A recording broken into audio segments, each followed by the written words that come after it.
diberikan mobil oleh perusahaan baru crash. Sedangkan di perusahaan itu yang sudah kerja 20 tahun tidak dapat mobil. Saya baru 2 tahun lebih saya dikasih mobil. Dengan adanya mobil itu, apakah saya menjadi semakin hidup rohani saya? Ternyata juga tidak. Hanya jasmani saya yang kelihatan masih hidup. Saya diberikan wilayah kerja yang luas waktu itu. Jadi saya ada di Medan. Posisi tanggung jawab saya membawahi beberapa provinsi. Usia saya masih 22 tahun. Saya membawahi Aceh, Sumatera Utara, Riau, sampai Sumatera Barat dan Sumatera Selatan. Tapi saya berkantor di Medan. Saya diberikan sebuah mobil dan saya diharuskan untuk keliling area kerja saya. Ke Aceh pakai mobil, ke Riau pakai mobil. Kalau ke Sumatera Barat juga pakai mobil, kecuali Sumatera Selatan pakai pesawat. Di usia yang begitu muda, tentu semangat juga muda. Saya diberikan mobil baru, kemudian berangkat dari Medan menuju Pekanbaru. Sendirian saya nyetir, tidak ada apa-apa. Saya ke Padang, Sumatera Barat. Kemudian waktu pulang, pada saat saya pulang, saya nyetir itu dari Bukit Tinggi menuju ke Medan melalui Tarutung. Pada saat saya tiba di Tarutung, apa yang terjadi Bapak Ibu? Jalan itu hujan dan sangat licin. Dan saya cukup kencang waktu itu karena saya ingin sampai di Tarutung sebelum gelap, karena saya mau nginap di Tarutung. Dan ternyata pada salah satu tikungan, mobil saya mengalami slip. Mobil saya mengalami slip dan masuk ke dalam jurang sedalam 50 meter kurang lebih. 50 meter. Dan mobil itu masuk dengan berguling-guling ke bawah. Saya sadar sepenuhnya pada saat mobil itu slip dan masuk ke dalam jurang. Pada saat mau masuk ke dalam jurang dan saya hanya bisa memegang setirnya kuat-kuat karena saya tidak tahu minta tolong kepada siapa. Tidak kenal Tuhan Yesus waktu itu. Sebagai manusia biasa, saya hanya mengandalkan diri saya.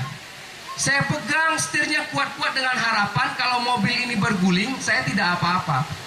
Tapi begitu mobilnya jatuh, itu tinggi sekali seperti bola lepas ke bawah.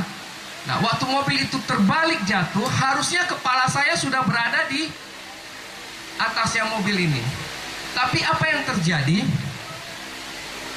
Ada dua tangan yang memegang saya, menarik tangan saya dari setir. Saya bisa rasakan, saya sadar sepenuhnya, Bapak Ibu. Saya pegang setirnya kuat-kuat, tapi waktu mobil itu terbalik, ada dua tangan yang menarik saya, memegang tangan saya, menarik saya, memeluk saya, kemudian taruh saya di tengah. Mobil saya berguling-guling terus masuk ke dalam jurang. Dan pada saat mobil itu berguling-guling masuk ke dalam jurang, di dasar jurang mobil itu berhentinya persis seperti di jalan. Tus! Dan saya dilepas. Genggaman itu lepas yang memegang saya. Saya sadar, saya bangun, loh, sudah di bawah jurang. Tapi sebelum waktu berguling-guling itu, walaupun saya dipegang sebagai manusia biasa, saya berpikir, apa? Matilah saya. Saya cuma berpikir begitu. Matilah saya. Saya waktu itu tidak tahu apa-apa karena itu memang saya bodoh sekali. Matilah saya. Padahal saya sudah ditolong Tuhan, saya tidak tahu. Ada yang pegang saya tidak ngerti itu siapa. Sampai di dasar jurang, saya bangun, saya kaget mobil sudah di jurang. Saya buka pintu, saya keluar. Saya memandang mobil saya.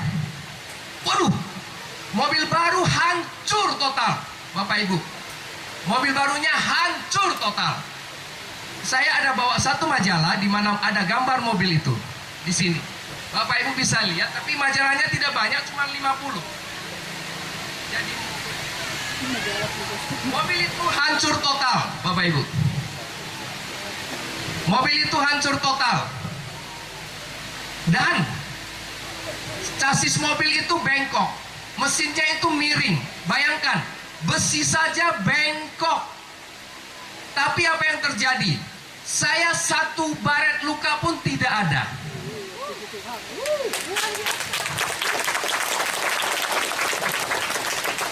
Tapi waktu itu saya belum kenal Tuhan Yesus. Kenapa? Kalau Bapak Ibu bisa melihat saya ada di sini, kenapa Dia tolong saya waktu itu supaya saya bisa hadir di tempat ini? Ini baru tepuk tangan untuk Tuhan Yesus. Setelah saya selamat dari kematian itu, saya belum tahu, belum kenal Tuhan Yesus. Itu terjadi 8 Agustus tahun 90. Berapa tahun? Sudah 24 tahun. Hampir 24 tahun yang lalu kejadian itu.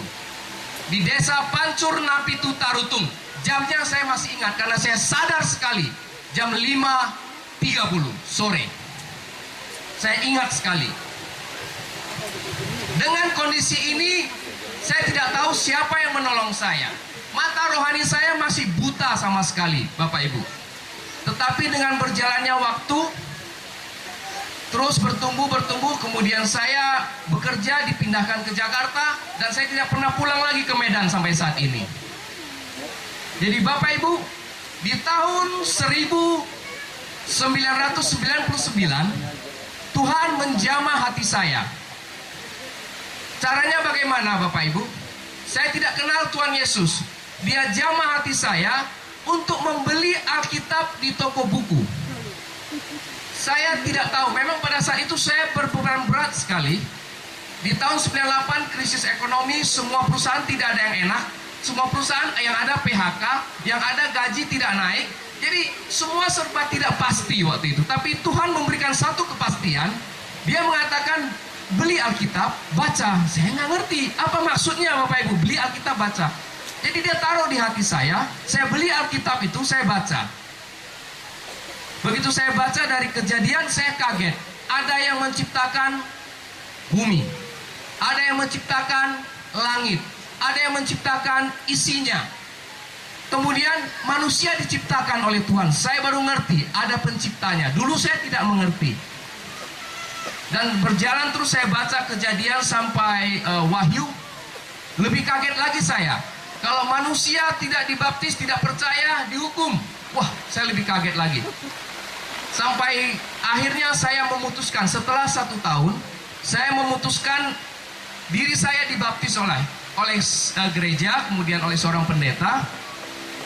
Setelah dibaptis, Tuhan buka mata rohani saya, satu persatu. Yang pertama dibuka adalah kuping saya. Setelah saya dibaptis, saya bisa mendengar suara Tuhan audible, bicara dengan saya. Jadi itulah karunia yang pertama yang saya terima setelah dibaptis. Apakah itu selesai? Tuhan berurusan dengan saya? Oh tidak.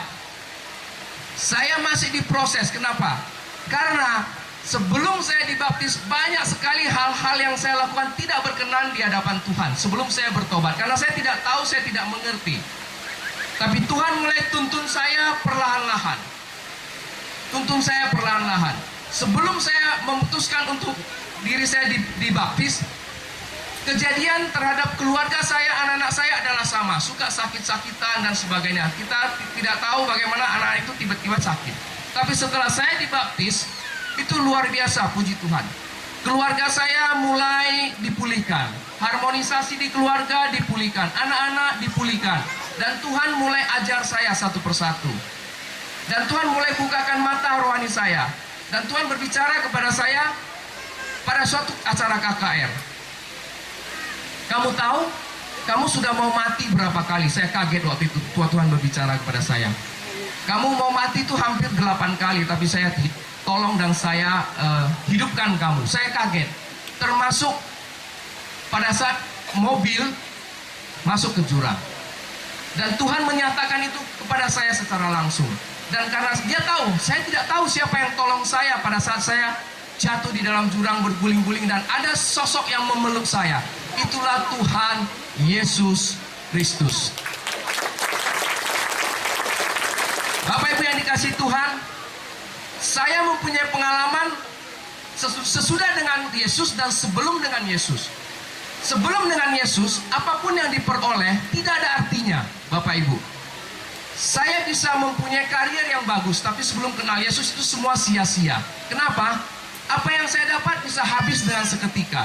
Apa yang saya peroleh uang dalam jumlah banyak juga habis saja begitu saja. Tidak ada artinya semua pada saat saya tidak kenal Tuhan Yesus. Tetapi pada saat saya kenal Tuhan Yesus itu berbeda jauh sekali. Berbeda jauh sekali.